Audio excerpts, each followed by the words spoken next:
Hello दोस्तों। तो मैं तनिष्क सोनी आपके साथ हाजिर हूँ अपनी नई वीडियो के साथ। इसमें मैं आपको सिखाने वाला हूँ कि हम इस तरह का इम्पॉसिबल पजल किस तरह से सॉल्व कर देंगे।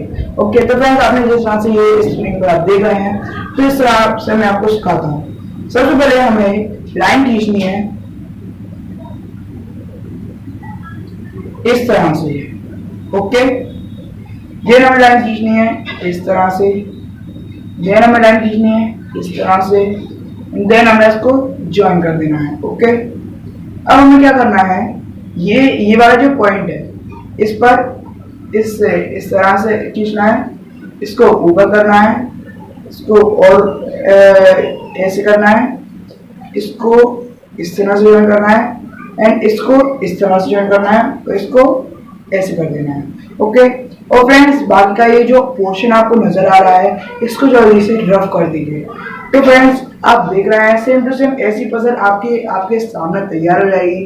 फ्रेंड्स ये तो मैंने बता दिया है। तो फ्रेंड्स अगर आपको ये वीडियो पसंद आती है तो फ्रेंड्स इसको लाइक कर दीजिए, और अगर आपको कोई भी क्वेरी हो तो इस पर कमेंट कर, ये जो नीचे कमेंट का बॉक्स है इसमें कमेंट कर दीजिए। तो फ्रेंड्स मैं आपसे विदा लेता हूँ, मिलते हैं अपनी नई वीडियो के साथ। Bye bye.